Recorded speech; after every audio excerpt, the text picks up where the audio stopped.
going.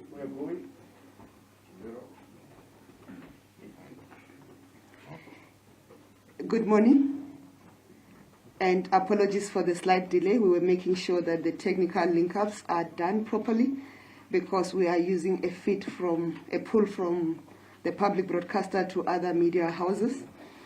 Today we are in the Justice, Crime Prevention and Security Cluster media briefing. This follows the address by the Commander-in-Chief and State President, His Excellency Cyril Matamela Ramaphosa, to the nation on the prevailing security situation.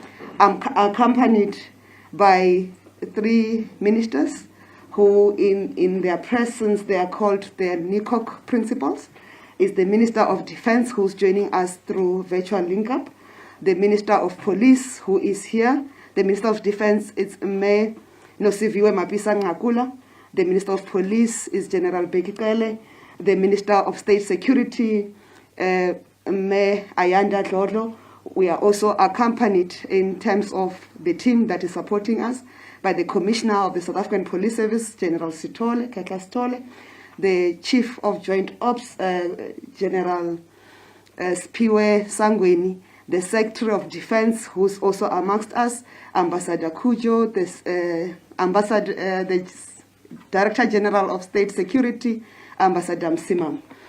And this morning, as we take this briefing, after the address by the State President, we want to first commend the responses by the communities who have rejected the looting, who have stood up and said they are going to be counted in defending the livelihoods of South Africa, their own livelihoods, and protect the integrity of this. They know that the police on their own, and even with the support of the defense forces, will not be sufficient. It takes the community to protect this nation. And those community policing forums that took over in their own communities and stood guard over their properties, their public infrastructure and economic infrastructures, and protected them. We know that in some instances, despite the efforts of the communities, the thugs went back and burnt the facilities and also looted in some instances. But we want to appreciate the efforts of South Africans for rallying behind the national call of the president and responding by defending their facilities. As we speak today, the security principals are going to brief the nation on the efforts that are at hand to make sure that work that is being done. Maybe before I even invite the General Pele, I want to express to the taxi associations, the taxi operators, the drivers who have come up and protected the environment to make sure that the economy continues to work and operate in our country, and also the hawkers and everybody who stood up. And our partnership with Santaco as government is really taking course. I'll briefly repeat this in Chivenda and Sepedi and Xitsonga so that our people could hear what we are saying.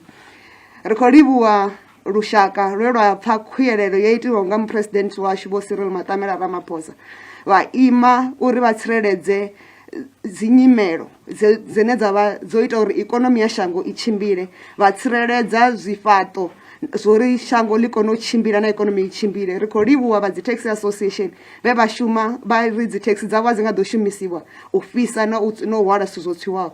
Ri khou livhuwa dzi community policing forums dze dza ima dza ri vhone a vha nga ḓo eḓela, vha ḓo gada na u tsireledza zwiimiswa zwa ikonomi uri zwi tshimbile.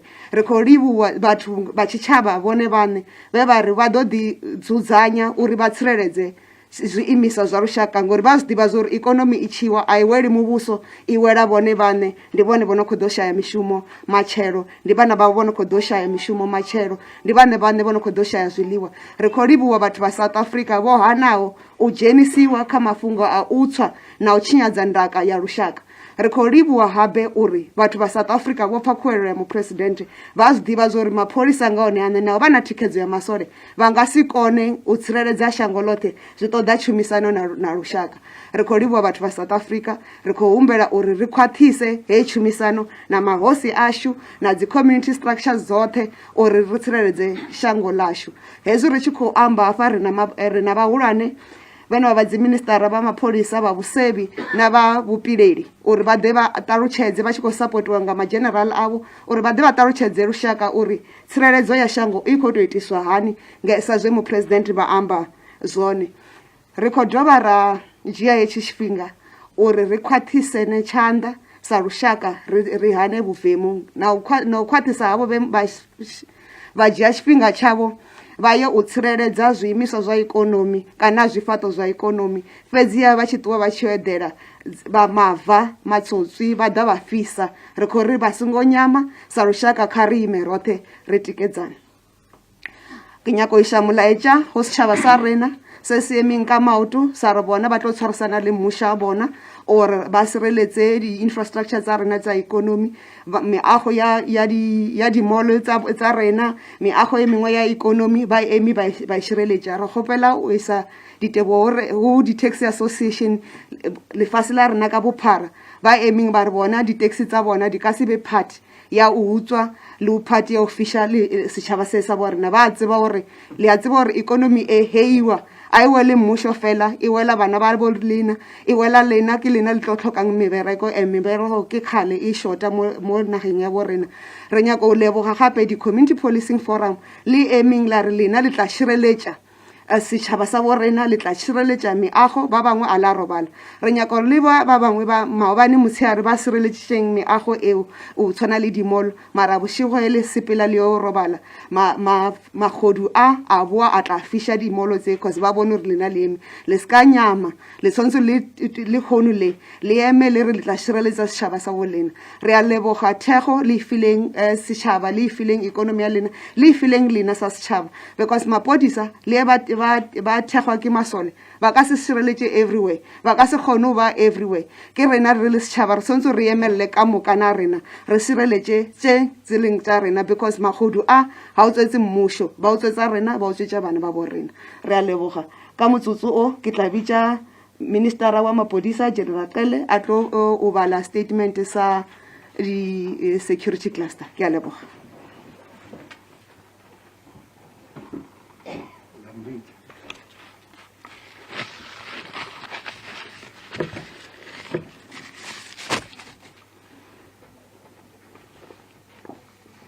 What is the instruction about this?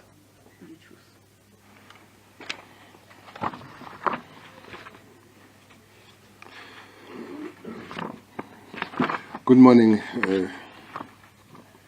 everybody, especially the ministers that are here. Minister Georgia of the SSA, Minister Mapisa Nagule, Defense, the generals, both from the SANDF, Babsangeni, and I was told from the South African Defense and all other senior officials that are here, including the SANDF of the Army. Thank you very much, Chairperson, Minister Chabeni. Over the past 2 days, the ministers from the Justice, Crime Prevention and Security, JCPS cluster, met to discuss the reports they have received from the Joint Operation Committee, JOCOM, of the South African Police Service and Security, which reflects on the incidents of violence and looting which took place in parts of KwaZulu-Natal and Gauteng. These reports have also presented to the ministers the critical intelligence information from the state security agents, South African Police Crime and Defense Intelligence. The intelligence information has provided timeless, critical, and sometimes unique analysis information to give early warning signs of potential risk and dangers. The law enforcement officers have used this intelligence information in responding with speed to the issues on the ground and attending to areas which have been identified as potential hotspot areas. All ministers, we are satisfied with all the reports we have received, and we are confident that our law enforcement agencies are able to do their job effectively. In all our operations, we still have the responsibility to save human lives. The current situation on the ground is under strong surveillance, and we will ensure that it does not deteriorate any further. We cannot allow anyone to make a mockery of our democratic state, and we have instructed the law enforcement agencies to double their efforts to stop the violence and to increase deployment on the ground.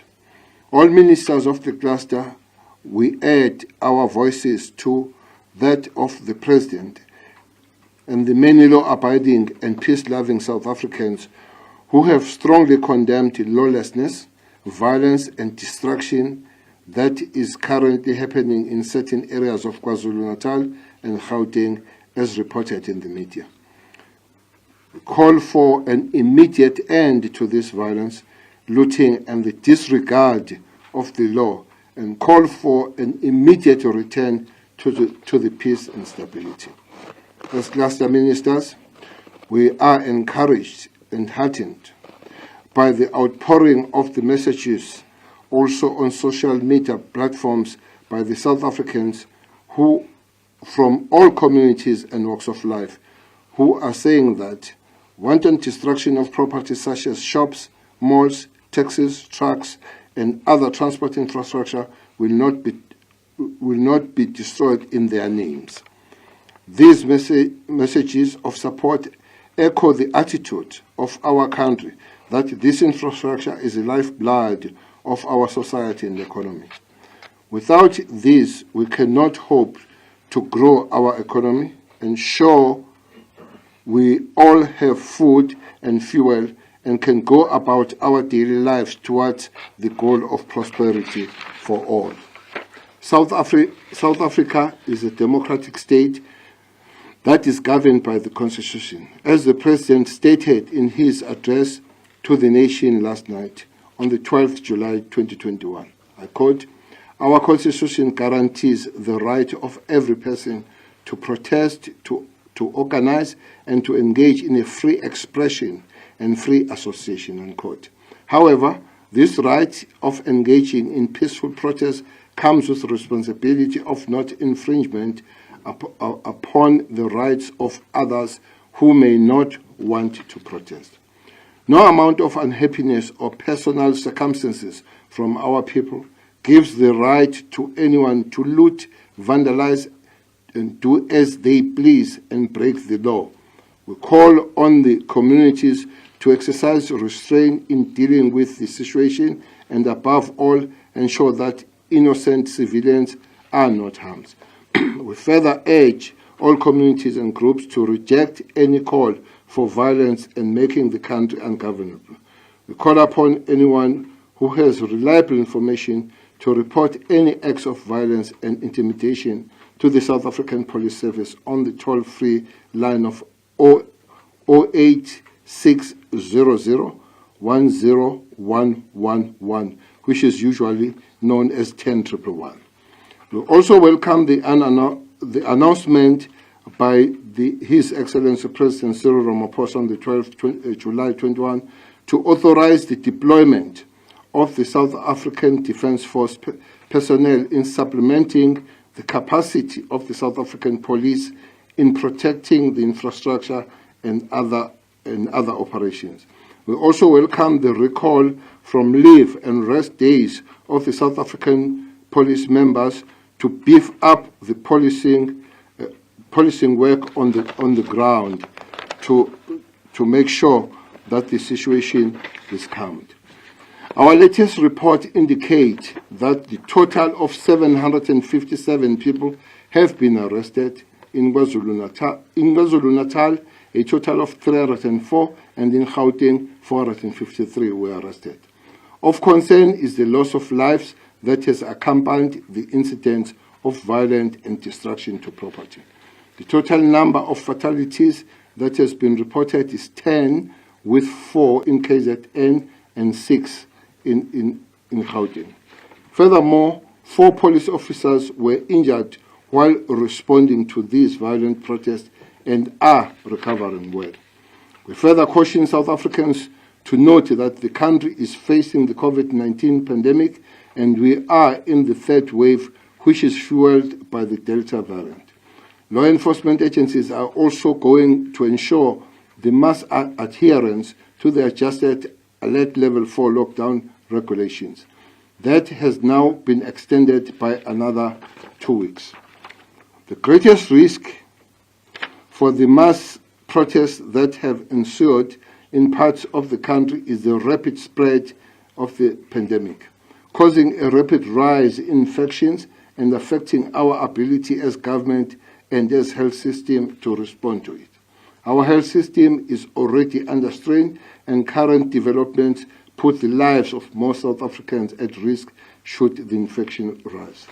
Disaster Management Act enforcement operations will continue with heightened visibility to ensure that our communities observe the curfew that is in place from 9 p.m. to 4 a.m. Do not partake in any gathering, whether indoors or outdoors. Wear a mask at all times when in public place. Adhere to social distancing and health protocols at all times, in particular when attending a funeral with 50 mourners or less, which is the only gathering not prohibited during the level 4 lockdown. South Africans are reminded that washing or sanitizing of hands still remains our best arsenal against this virus. Our communities are also reminded that all social gathering, religious and other gathering, remain prohibited. Night vigils after funeral gathering and after tears gathering are not allowed. While you may still go to the beach and parks, there cannot be any gathering in those places. The transportation and sale of alcohol, both for on-site and off-site consumption, is prohibited. There will be no traveling into and out of Gauteng during the adjustment level 4 unless it is business related. Anyone found contravening the regulations will be processed accordingly in terms of the law. We also issue a stern warning to those circulating inflammatory messages on various social media platforms which are aimed at inciting violence and disregard of the law. The Cybersecurity Act states that any person who unlawfully makes available, broadcasts or distributes by means of computer system a data message to a specific person, group of persons or general public with intentions to incite violence or call people to be involved in the destruction of any property belonging to the people is guilty of offense. Those who engage in such acts will be liable for criminal offense and can receive a fine or be sentenced to imprisonment for a period not exceeding 3 years. As the cluster, we are monitoring all social media platforms as we are tracking those who are sharing false information and calling for civil disobedience. We are engaging the different platforms to track and trace the origins of inflammatory posts and messages inciting violence and have requested that these be taken down with immediate effect. While intervention of some of communities to actively stop the mass looting has been commended, we encourage communities not to take the law into their own hands and continue to work with the police. The involvement of other stakeholders is also critical in the fight against lawlessness and in this regard. We have already engaged the leadership of private security companies in an effort to increase better working relationship with the police and other stakeholders. As ministers in the cluster, we have the responsibility to assert the authority of the state and to safeguard our territory integrity and sovereignty on the public, and we shall just do that.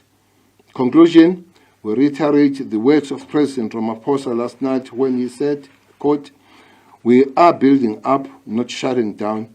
We will not be deterred as South Africans from the task ahead, unquote. If these acts of violence continue unabated, we run the risk of running out of basic foodstuff, and that would be disastrous for the country. We remind all South Africans to mark up, wash up, and keep your distance as we sustain our fight against the pandemic. And finally, register and vaccinate to save South Africans. We thank you. Thank you very much.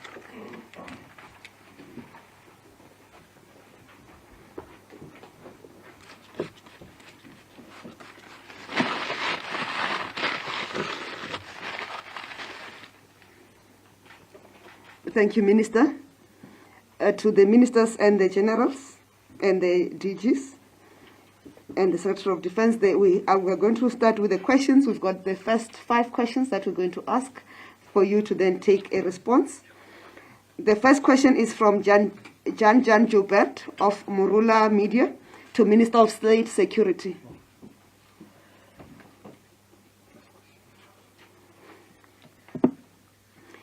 The question is, what was the nature of the intelligence report foreseeing the anarchy? Did such exist, and if so, why were they not sufficiently acted upon, or were the intelligence structures blindsided and surprised? The second question is from Christian Duplessis of Netwerk 24. Is the state at this moment considering announcing a state of emergency to contain the anarchy? Guess this is to the Minister of Defense. From Babalo of Eyewitness News, are law enforcement agencies planning on acting against any alleged instigators of the unrest in KZN and Gauteng? There are 2 questions from Sophie Mukwena of the SABC. The first one is, how are we going to ensure that the communities protect their property, as they protect their properties, this does not lead to communities taking the law into their own hands, and that it doesn't lead to racial and class conflict? Secondly, to Minister of Defense, this week, South African National Defense Force is also expected to send troops to Mozambique. Has Mozambique finally signed the State of Force Agreement, and when are the troops expected to go to Mozambique? Thank you. I'll start with you, Minister of State Security.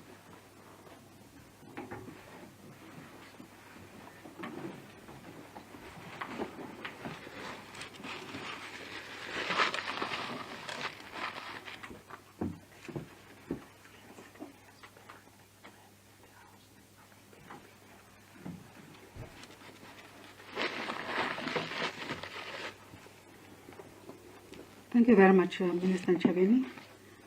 And I'll respond to the question that was asked on whether or not state security was alive in action, the support it gave, and whether that information was heeded too. From inception, when even before the violence actually flared up, between the South African Police Services and state security, we were sharing information. And we do this all the time, not only in this period that we are facing. From day one, when everything started, regardless of the fact that even before that we always do share information, we did share information with the police. And I think South Africans need to understand that only so much can be done with the information that is at hand. Some of the information tends to be false. Some of the information is accurate and true, and we use various sources of collecting information, and we also use our own systems for analyzing the information to package it for our client, which in this regard would have been the police. The police would have done their best as well to follow up on information that is given to them. They also have their own crime intelligence capability, but we all work together under the auspices of our Counterintelligence Coordinating Forum, including the auspices of the National Intelligence Coordinating Committee, whose key task is only to put a strategic product on the table, emanating from information that would have been collected from the 3 intelligence services, as it were, the Defense Force, Crime Intelligence, and SSA. We are responsible for all of that, and that information that we received, the information that we analyzed and packaged was handed over to the police. But as you would have noticed, the target was very fast moving. We tried our best wherever we could, and we averted a lot more than what you see on national television because of the proactive stance that was taken by both intelligence services of the three ministries, but also the work that was done by the police in averting greater crime that could have occurred in that time. So I want South Africans to be rest assured that we did avert a lot. What you see is only a part of what could have happened. So we were not missing in action as SSA, and I dare say even the police were not missing in action. We tried our level best under a very difficult situation.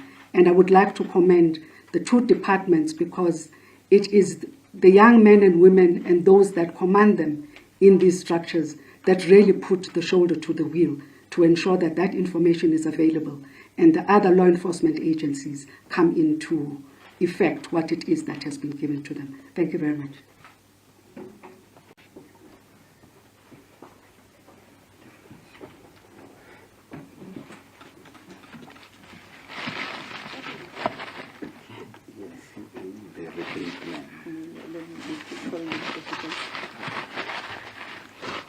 We'll have the Minister of Defense joining us virtually, taking the responses to the questions that are related to the defense. Thank you very much, Minister Chabeni, and thank you, Minister. And thank you to the ladies and gentlemen of the media for the questions. The first question from the media is whether there will be a state of emergency declared in South Africa. Well, for now, I don't think there is an indication that there should be a state of emergency. Besides, when the time comes, informed by intelligence gathered and coordinated by the three entities, then the president will usually advise, and then the president will then declare a state of emergency if a need arises based on that assessment report. For now, yes, the situation looks like it has gone out of hand. Yes, people are in a state of panic. We are all concerned about what is happening, but whether in fact it would be correct for now to declare a state of emergency, we do not think so. As you know, that a state of emergency actually, in a sense, you take all the liberties from citizens and the military takes over the country. For now, we do not think we have reached that point. Thank you very much.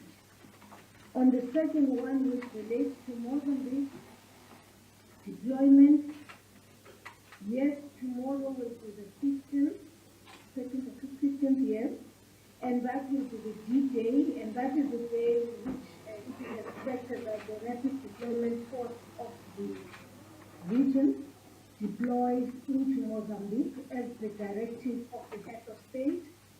However, right up until last night, the status of forces agreement had not been signed. And I think I need to correct something here, Sophie. If the state of forces agreement has not been signed by Mozambique, it really has nothing to do with the perceived tensions which may be there between ourselves and Mozambique, as reported by yourself in the media. This is a regional deployment. It is not a South African deployment. It's a regional deployment. This is a decision taken by the head of state of the region of SADC, and therefore, the signing that legal document, which is a legal requirement before deployment to another country, that legal document, if it is not signed, it actually prevents the entire region from deployment, and therefore has nothing to do with the perceived tension between South Africa and Mozambique, if any at all. Thank you very much, Oliver. I hand over to you, Mr. Chairman.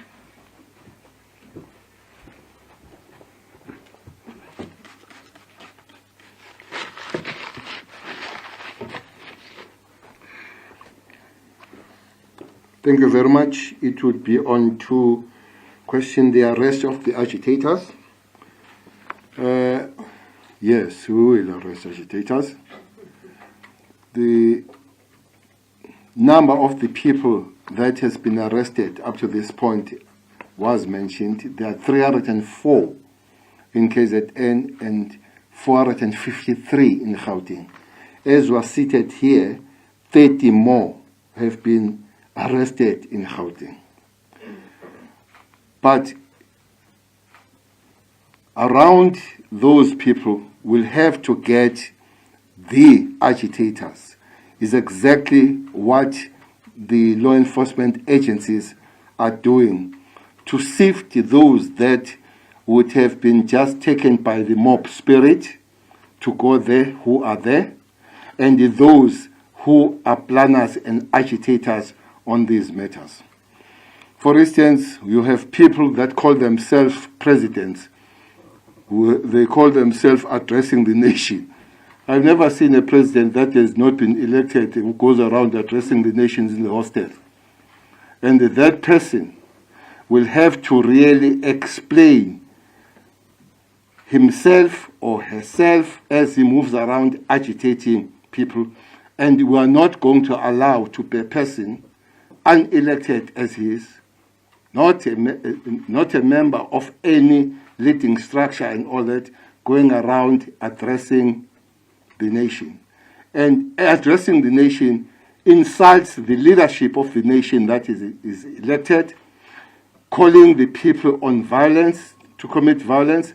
And those are agitators, some of them well known, some of them being identified. And I'm very sure when we sit down, as the president has instructed, that it should not just be an arrest, but it must proceed with the whole chain, go to prosecution. I'm very sure that as the prosecutors take over, as we're working with them, they will find those that have committed crime more than others. So that is taken care of. The second question is a racial question, which is a very serious question and a sensitive question. That one goes with a class question. That's why we are calling on communities where they are not to take the law in their hands, but but we're also calling them to be active, working together with the law enforcement agencies. For instance, the police have got the communities in blue, there are CPF, all those recognized structures working with the community, with the community. They are allowed. Communities, there is nothing wrong. They are invited, but their contribution, working in protection of their property and life, please do that together with the law enforcement agencies. Don't go beyond and create the parallel structures yourself, working outside the recognized structures. And it must be avoided at all costs that this becomes a racial kind of war. There are incidents that are really worrying, especially around Durban communities. That will be your Phoenix and your Nanda, Pambai, around there. We are calling on those communities to come together themselves to fight any form of criminality, working with the law-abiding citizens and the police against, not against the faces, not against the group of people, but against the criminality that will be prevailing there. And again, people must not begin to say they're fighting those that are having haves and have-nots. as is beginning to emerge in some other townships. Come together, fight against criminality in whatever form that is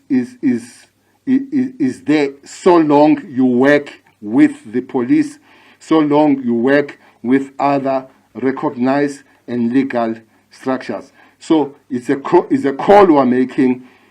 Refuse and resist to put this on a racial perspective. Resist to be used against other kind and other category of people. That's a call we'll make. Thank you.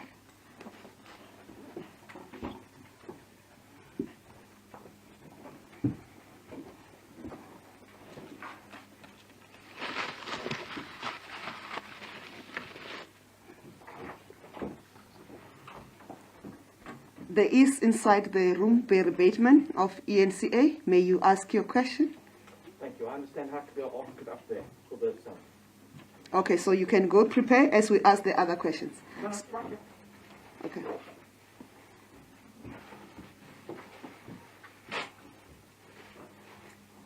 Good morning, Ministers, Generals. As indicated, Barry Bateman from ENCA. You've addressed partially the issue of finding the instigators. Now, I've heard it from my intelligence sources within police crime intelligence that they've identified former senior members of the State Security Agency who are aligned with former President Jacob Zuma as being central to instigating the unrest, particularly in KwaZulu-Natal, as well as senior members within the ANC who have been the public faces of support for the former president. Can you confirm that you are investigating this line, that there are former senior people within SSA who are instigating this violence, and what are you going to do about it? Secondly, you talk about the early warning signs that intelligence provided, enabling the police to respond with speed to issues on the ground.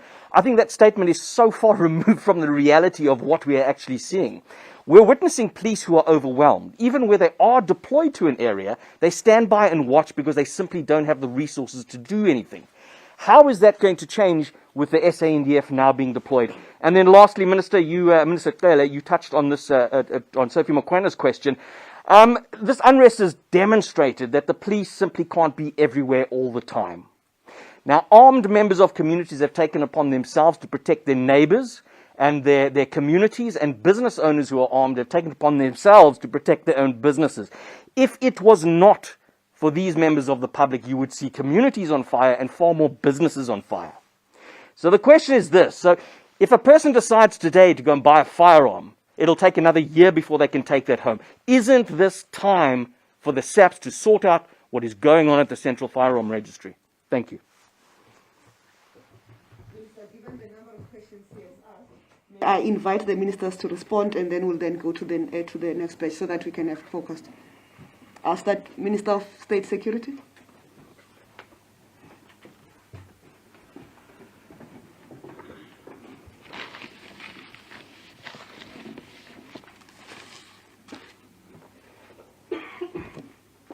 Thank you very much for the question, Barry.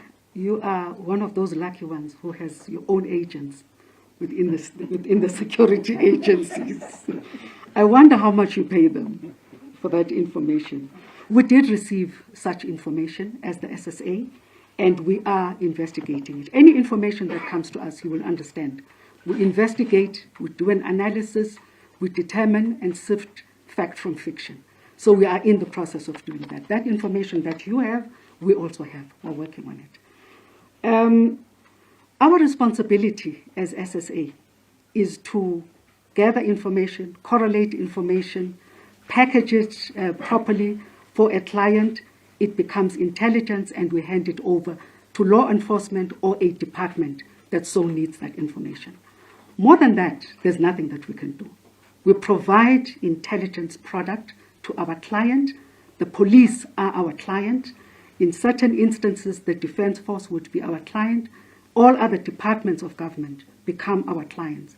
And if you remember very well, some few weeks ago, I had also announced that we will start working with big business as well, so that we can be able to provide the type of information to both business and to government for them to be able to do what it is that they can do with that type of information that they would have received. So more than that, I mean, you would know the example of the guy who killed Uyinene, and I always make that example. He worked for the post office. Information was given by state security about this very individual. He was not fired, and the rest is history. So all we do as an agency, according to our mandate and what the law enjoins us to do, is to collect, correlate, and hand over to the client in a form of an intelligence package. Thank you.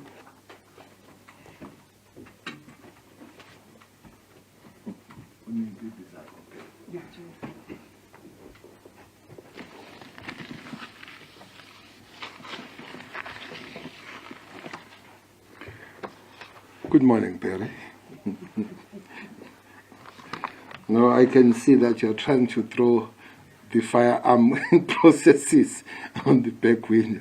We'll discuss that on the other time. But I agree with you. Even if there was no problems, if there were no problems as they're happening now, police must improve in their systems of dealing with the firearm licensing and all that. National Commissioner is here, he hears that, but we are working on it. As you know that you were part of it when the portfolio committee visited there, the building and all that, papers, we are working on it. So it does not necessarily mean that at this juncture that must be facilitated because fast track because of that. All the time that must be improved. The systems of the South African police vis-a-vis the firearm issuing to the private security, to the private citizen must improve. So I would give you that. I would agree with you on that one. Yes, you talk about the communities. Up to this point, Barry, my report is that those communities, they work with the police. That's what we're encouraging. I know reports did come from Phoenix, especially last night on that. They did come from Durban North.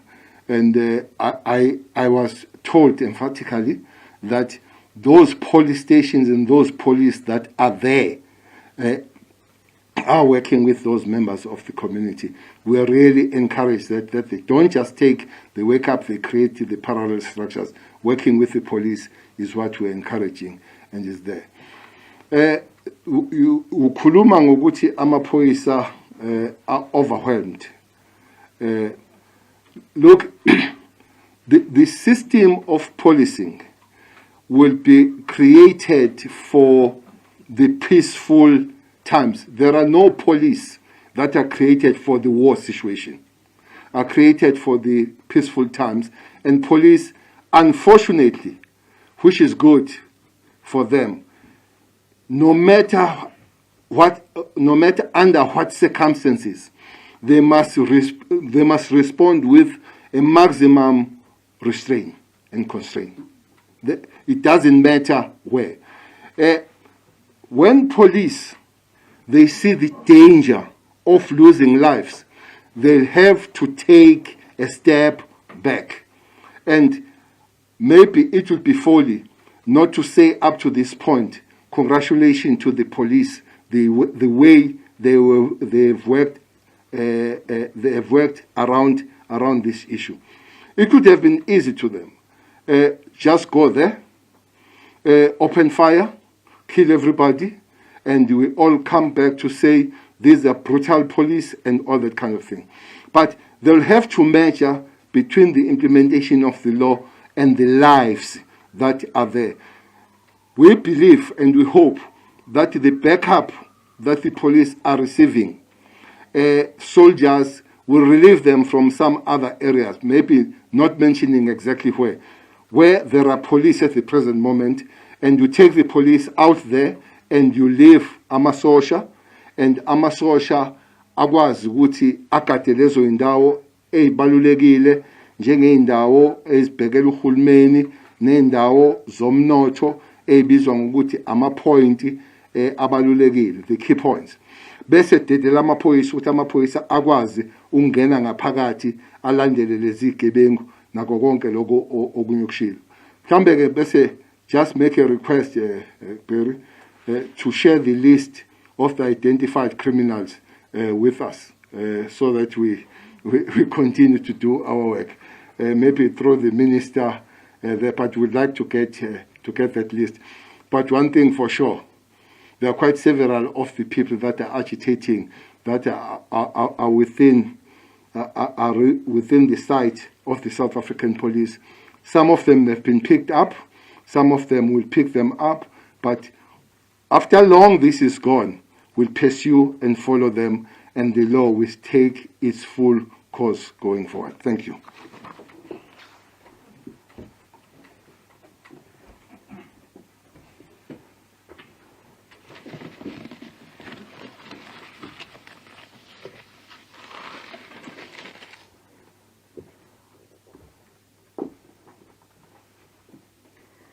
The next batch of questions from Sipoma Bena of The Citizen.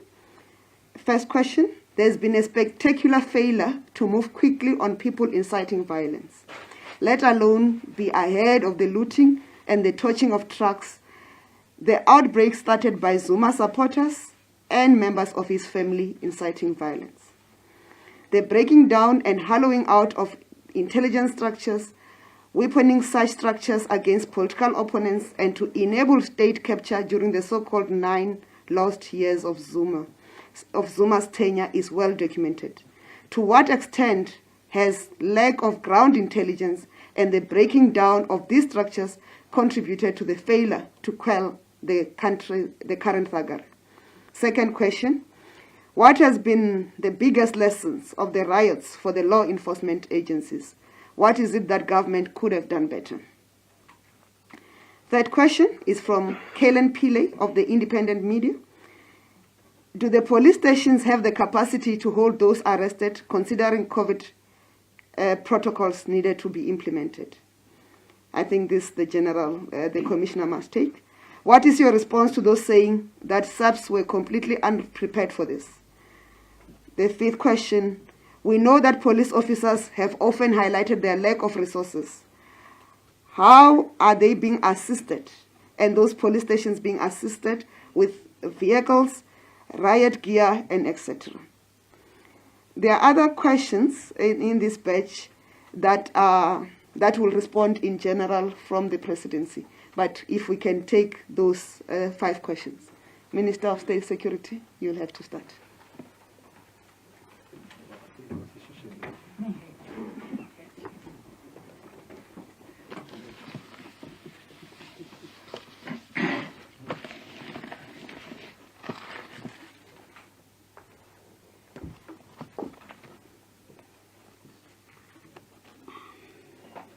I'd like to cite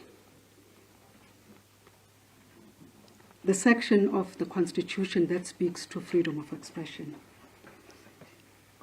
and go to the part which says that this right of freedom of expression is not extended to propaganda of war, incitement of imminent violence, or advocacy of hatred that is based on race, ethnicity, gender, or religion, and that constitutes incitement to cause harm. These are the conversations that we've been having both in the ruling party, the governing party, and also as the JCPS over the last few days. We are serious about apprehending those that are responsible for breaking the law in terms of specifically Section 16(2) of the Bill of Rights.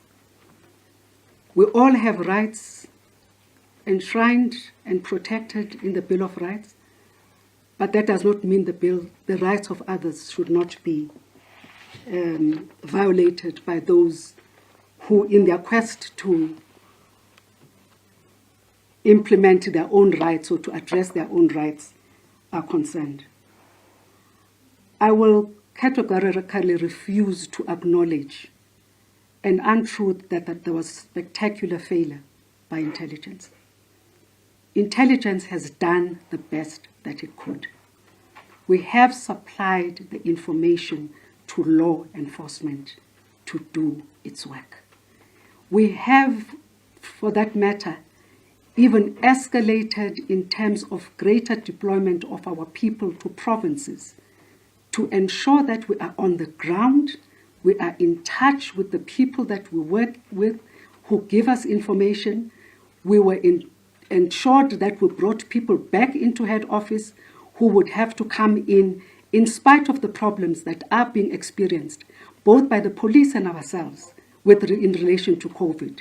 We had to go back to offices to ensure that our work is properly analyzed so that the information that we give out is information that is credible.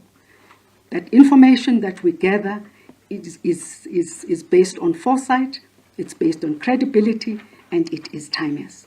Like I said earlier on, a lot of things could have happened, but they were averted by the fact that we did supply this information and the police did act on this information. What we are seeing now is what we are seeing now. But what we did not see is because the work of State Security Agency and the police, the machinery was working on overdrive. So we did avert a lot of things. There was information that we missed here and there, but it is really not as if there was a spectacular failure from intelligence leading to the fact that the police could not effect arrests and stuff like that. We work around the clock with the police. We do monitor social media. We do monitor where we should monitor in terms of movements of those that are seen to be, that we know for a fact, as Mr. Bateman said, that we know for a fact also are inciting the violence through other mediums. So we are following up on that, and that information is fed into a system that will ensure that people are put behind bars. Thank you very much.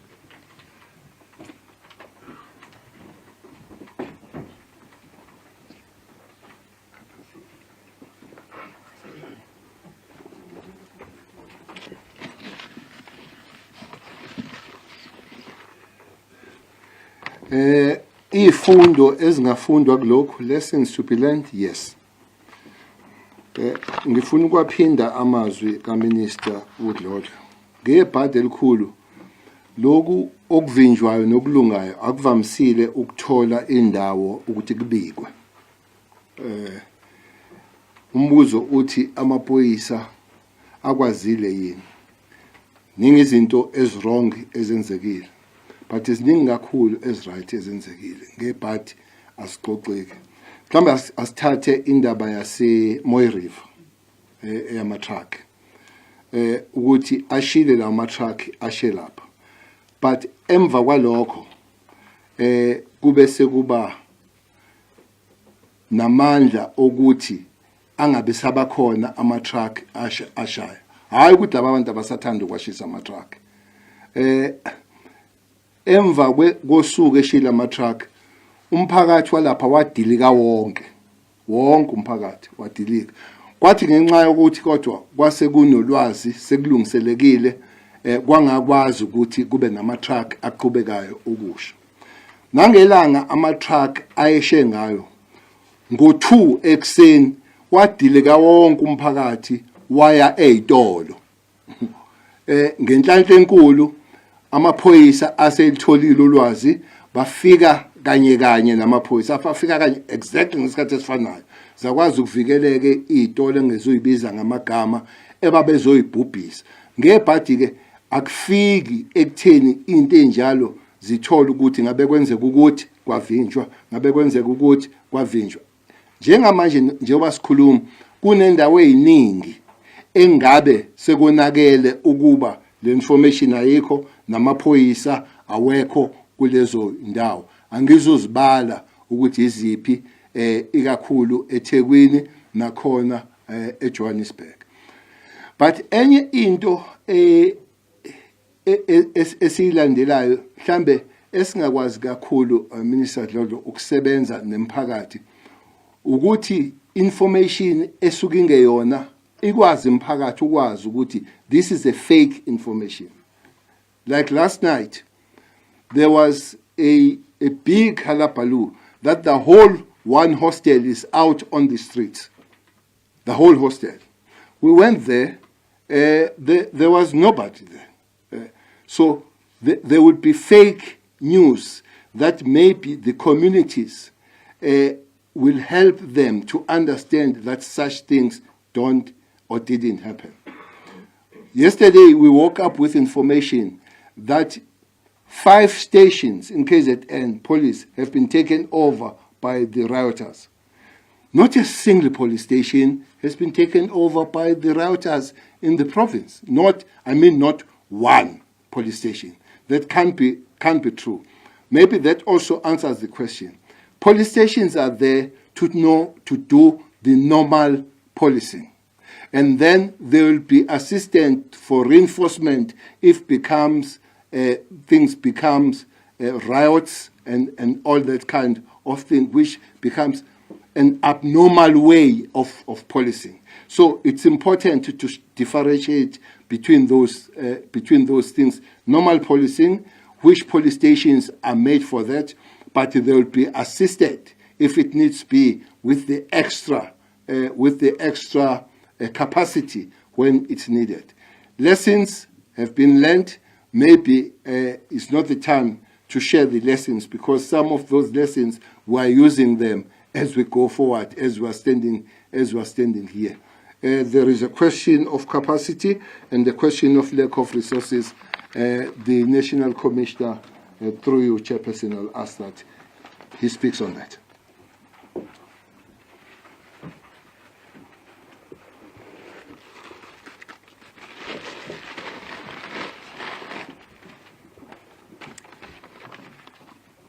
Thank you very much, Ministers, for the opportunity. And I want to equally express my appreciation to members of media for their constructive questions. Firstly, members of the police at all police stations in the country, they are given training on level 1 and 2 regarding the handling of public disorders. This particular training is also further extended to cover Metro Police members. These members, these police stations have the capacity with regard to these particular deployments. Over and above that, we also acquire resources and make sure that those particular resources are sufficient to respond to level 1 and 2 of handling that particular public disorder as it arises. Further to that, we also have regional deployments of the level 3 capacity, which is purely the public order police units. Whenever the situation escalates to level 3, the public order deployments are then called to come and support the police stations. Therefore, I would like to confirm that police stations do have the capacity to handle or to respond to the current situations. And from a community perspective, I think the President pronounced the community policing strategy in the SONA. And within the community policing strategy, we also have the community in blue, as mentioned by the Minister. And as we speak, we've also now issued an activation message for the community in blue to come out and work together with the police and under the guidance and direction of the police to complement the policing which is there to respond to this situation. With regard to resourcing, through the turnaround vision, we've formally established an integrated resource committee at national, which is led by the Deputy National Commissioner for Corporate Support Services. This particular committee has been activated. Yesterday, for instance, we managed to fly resources down to KZN using our air support. They are putting a bird's eye view on the resourcing and stock levels throughout the country. As soon as any police station runs out of resources for responding, they would then activate that particular process, and then we urgently work on getting the resources where they are needed. Thank you very much.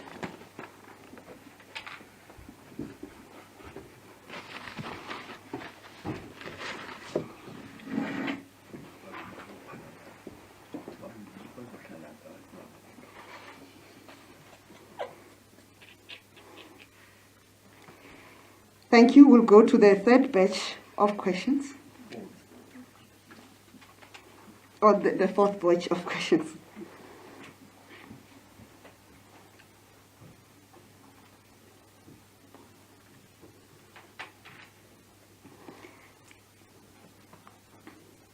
The first of those questions is from Tando Maego of Business Day. Has the security cluster monitored any possible eruptions of xenophobic violence in hotspot areas? Second question. Last night, the president considered that the protests, which may have begun as political protests, have now turned into demonstrations against systematic issues such as unemployment and poverty. Does the cluster not think a police-led response to the riots may fuel the flames instead of solving the issues?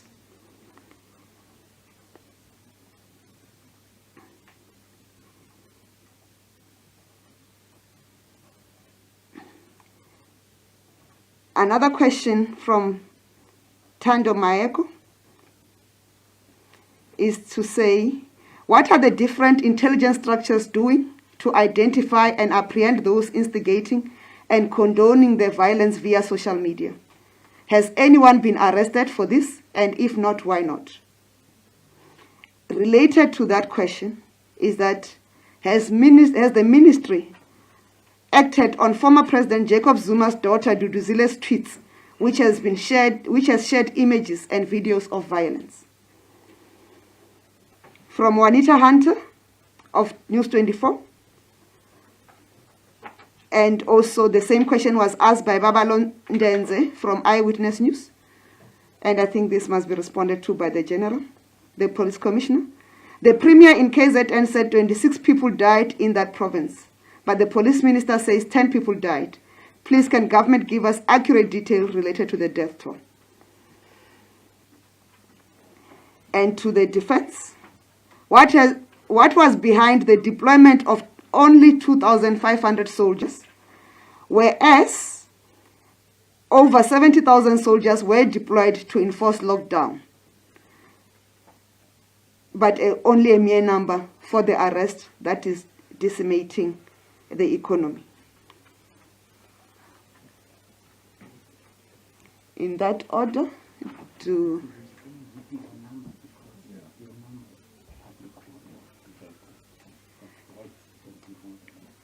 maybe we can have the Minister of Defense dealing with the deployments of numbers, unless you want to defer to the Chief of Joint Ops.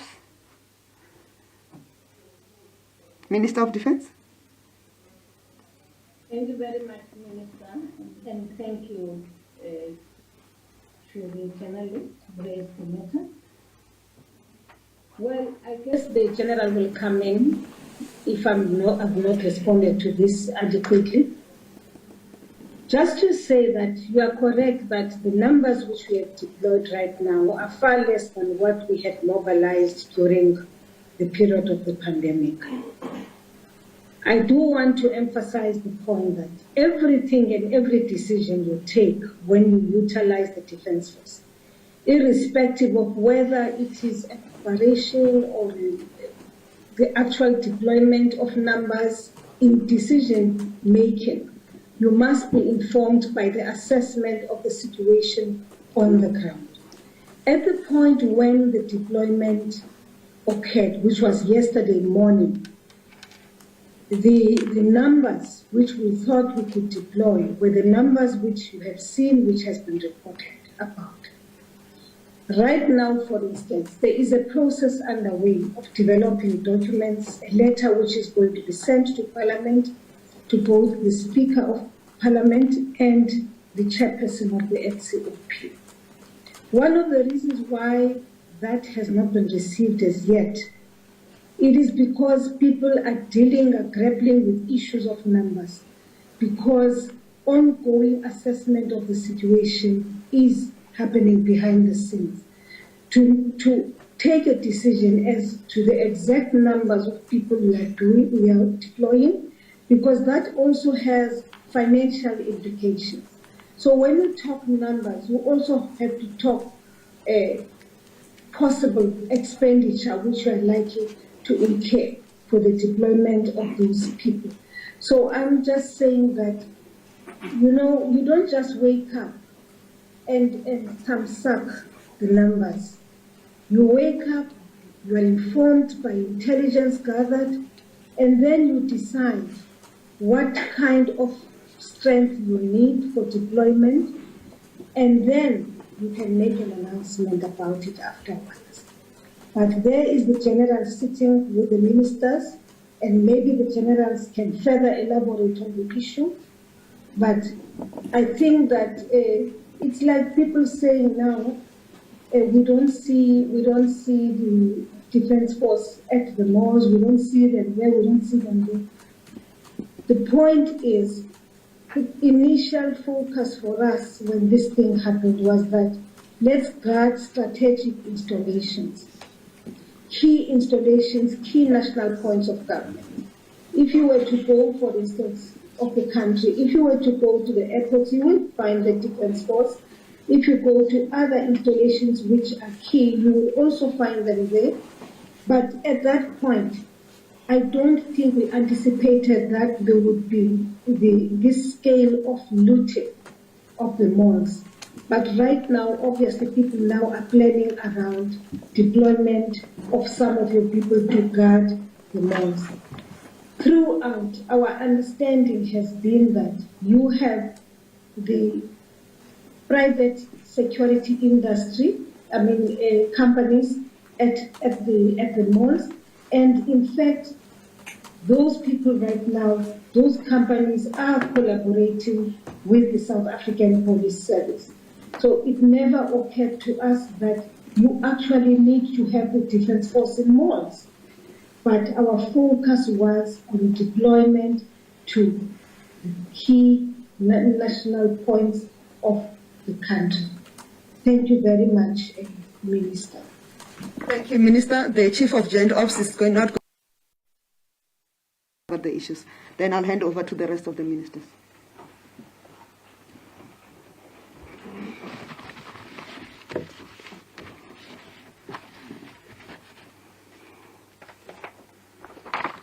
Thank you very much. I must say that at this point, State Security Agency is already looking into the possibilities of eruption of attacks on foreign nationals that I would never want to call xenophobia. We are also looking at possible eruption of right-wing extremism, as you would have seen also in what was happening in KZN, which could lead to racial tensions in that area. So we are on top of issues. I just received a report yesterday, which is going to be properly packaged around the two issues that I'm talking to, the extremism and also possible attacks on foreign nationals. But I'm not saying that foreign nationals are going to be attacked. I'm just saying that it's something that we've been looking at.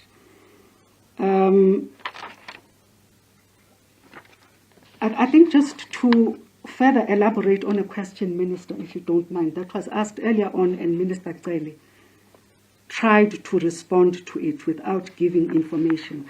I think at this point I need to give information so that South Africans are a little comforted. But it is only a few that I will give to you so that you understand what it is that we've been able to quell. We were just talking with the Minister because information came to our attention about a possible attack in a particular area of Sandton. We dealt with that, it was quelled. There's quite a few, examples that we could give about Gauteng, but I'm not going to elaborate on that. This electricity substation in New Homes in the Musunduzi local municipality was supposed to have been attacked on the 12th of July. That information was given to the police. The police were able to deal with it. In the eThekwini Metro, Westfield Prison, information was given to the police. They were able to quell the issues that would have arisen there to a large scale, on a large scale. Still on the eThekwini Metro, forewarning provided on plans to attack the ANC provincial office. That was averted. So the list really is endless on what information, what it is that we have averted between State Security Agency and the police. And I just want South Africans to be comforted that as they sleep at night, we are hard at work. It is not as though it's business as usual for us. It is never business as usual. Some of the issues that we're coming up with today, that we're experiencing today, as was raised about whether or not this is the correct approach when the protest has taken a different turn. It is no longer now about free Jacob Zuma, it's about socio-economic issues. It is a fact that the socio-economic issues would impact on what is going on in South Africa. But that doesn't mean, as I read out to you, Section 16.2 of the Constitution, people can protest, there is the right enshrined in Section 16.1. But Section 16.2 is very clear on when that limitation actually does kick in. Thank you.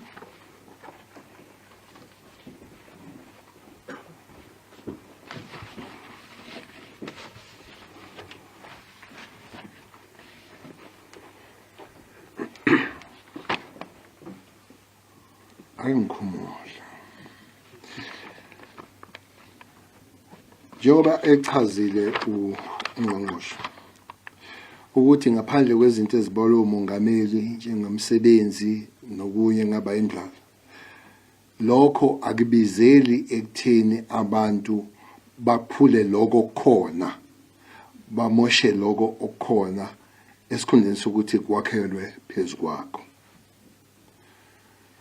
The job of the police cannot be to replace those conditions the president replaced, but is to quell the situation and to create the space for those corrections or whatever that is supposed to be done beyond policing. I want to emphasize the point, is to do that with a great care. Police must still maintain and sustain that integrity with a great care, with a less loss of life or zero loss of life.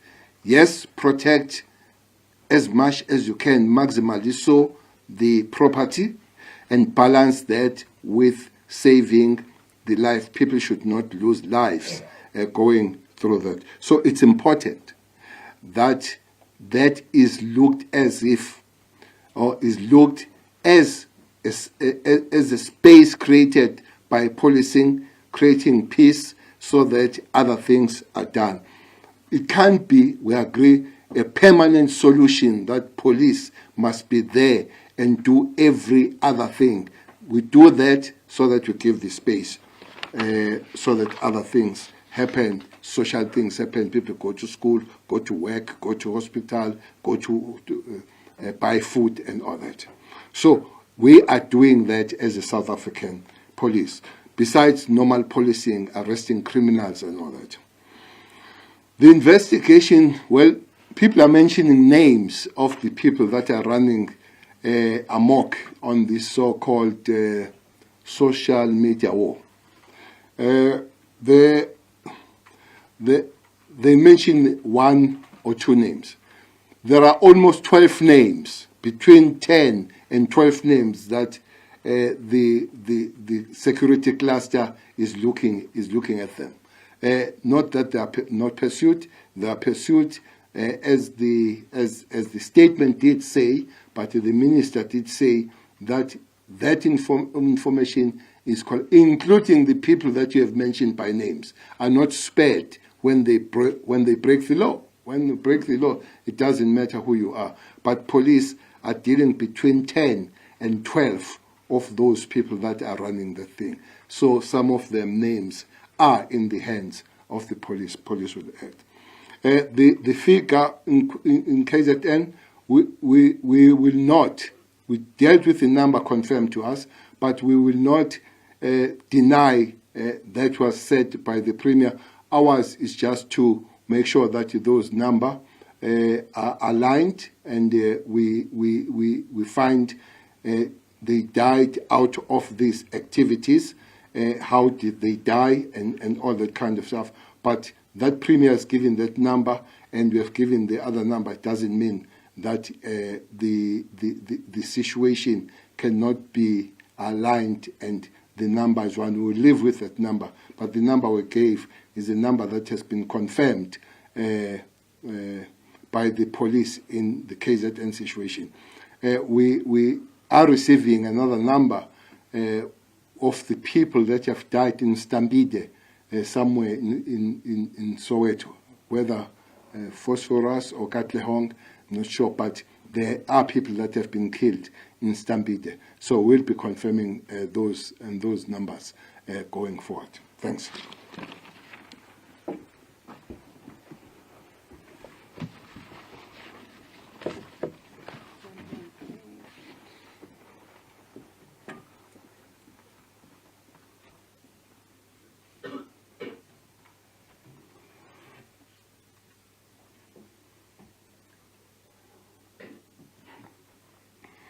We are going to do 2 more batches, and then there are questions that have been repeat questions. We're not doing the repeat questions, and there are journalists who have asked follow-up questions which have already been covered. We are not going to deal with those questions. We are going to deal with questions that have not been that has not been raised before, because the ministers must go back and the generals must go back to do the real work on the ground. The first question on this batch is the scale from Jan Dilange Rapport.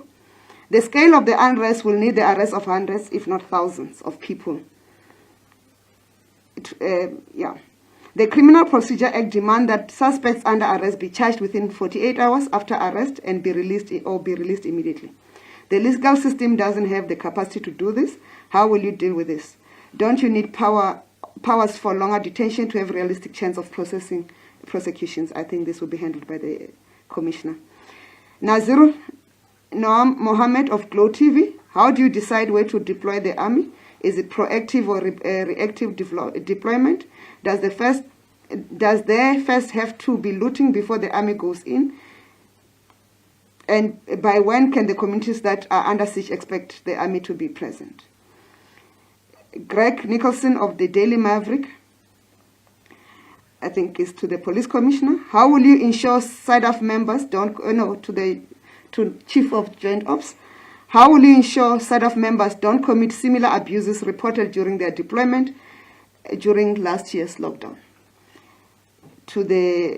I think this should be dealt with by the Police Commissioner. Has the SANDF and SAPS issued members with a joint code of conduct and guidelines on using minimum force during the deployment?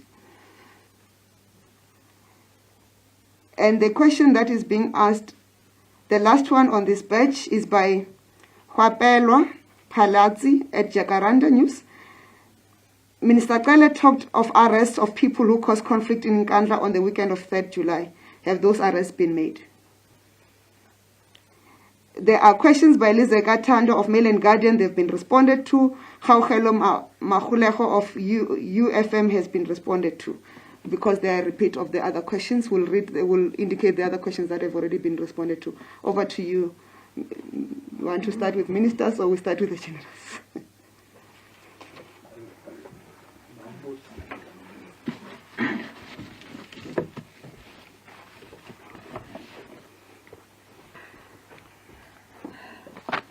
Well, the question of the capacity of the judiciary and prosecution really could be answered by the prosecution and judiciary. Even the commissioner of the police cannot answer that. The number somebody is asking could be hundreds or or thousands. The number we gave this morning, we have gone past 700. We're close to 800. And we'll continue to arrest when it needs to be. That's the job of the police, and hand over to the next segment, which is prosecution. I'm sure the cluster together, led by the justice, will answer on that when the time comes. The deployment will be answered by generals. The people that they broke the law at Nkandla, yes. Some of them, they've been picked up. I've got a beautiful of one person who's having an R5 at Nkandla, and is a councillor of a certain ward in Guatuguza. So we have managed to, as we did say, that we have photos, we have footage and all that. We're just starting that. It's beautiful. He's in his beautiful black T-shirt and the R5 in his hand, and the police are dealing with that. It will be also remembered that the police must spend time quelling the situation. Part of quelling the situation is to deal with those that have committed crime. So we're not going to leave them alone, not at all. 4 cases now at Nkandla, Sunday issue, have been open. People identified. Some have been picked up already. There will be inquiry on those matters going forward. So generals can answer in terms of deployment, when do you deploy, and then the abuse of power by the ground forces on the ground. They can respond to that. Maybe let me take this opportunity of the question, where has been Cele? Cele has been on the ground all the time. That you don't see us on TV doesn't mean we don't work.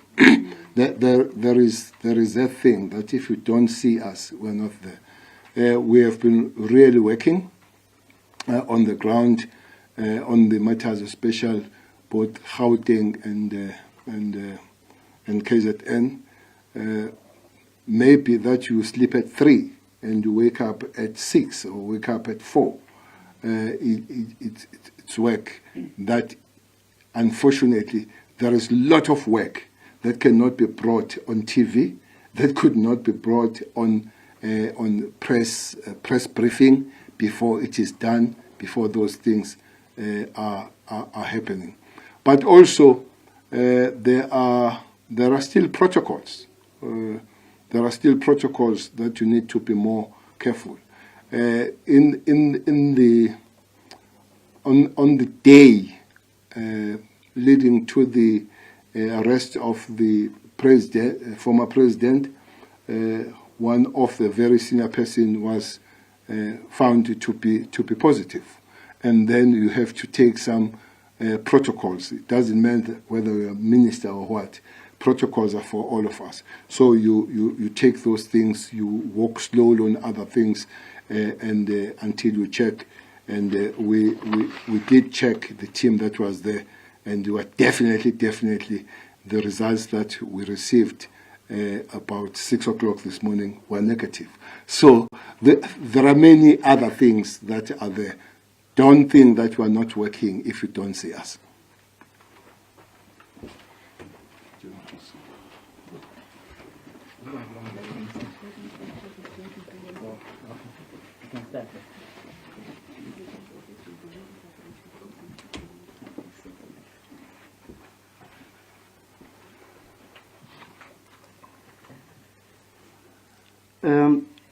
On the question, when do the military, if I can be specific, when do the military deploy?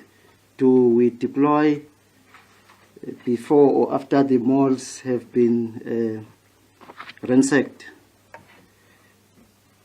the SANDF conduct deployments or operations inside the country in support of the SAPS and in cooperation with the SAPS, as well as to assist other state departments. Meaning that the SAPS and other law enforcement agencies will do and conduct their work. And when there is a situation or situations which then requires or warrants that the military can come in and assist and support as part of the security cluster, then the call will be made then, assessments will be conducted, and decisions will be taken. And we are all aware that that decision will have to be sanctioned by the president, because it is the president who will then authorize the deployment of the military in internal operations. Yes, it might happen that that call is made after there has been uncalled for activities, but it will be not be correct that the military is seen to be in the forefront in terms of law enforcement and dealing with criminality in the country. The South Africa, this is not how it is